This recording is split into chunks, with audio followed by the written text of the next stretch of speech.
امام الانبیاء سید الکونین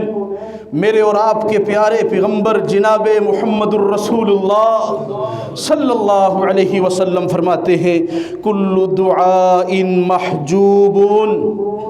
مومن مسلمان جو دعا بھی اپنے رب سے کرتا ہے، وہ تہجد کی دعائیں ہوں، وہ اشراق کی دعائیں ہوں، وہ اذان و اقامت کے درمیان کی دعائیں ہوں، وہ فرض نماز کے بعد کی دعائیں ہوں،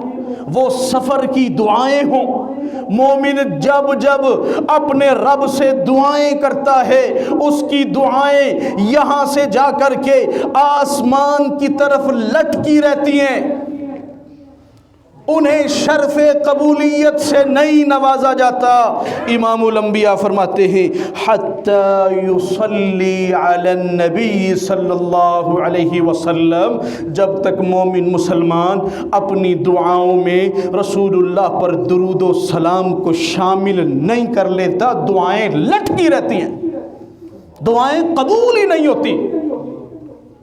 کل دعاء محجوب،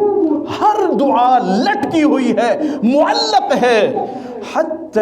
یصلی علی النبی صلی اللہ علیہ وسلم، جب تک اس دعا میں امام الانبیاء سید الکونین میرے اور آپ کے پیارے پیغمبر جناب محمد الرسول اللہ صلی اللہ علیہ وسلم کی ذات مبارکہ پر درود و سلام کی برکھا نہ برسائی جائے، ہر دعا لٹکی ہوئی ہے۔ جب تک امام الانبیاء جناب محمد الرسول اللہ صلی اللہ علیہ وسلم پر درود و سلام نہ پڑھا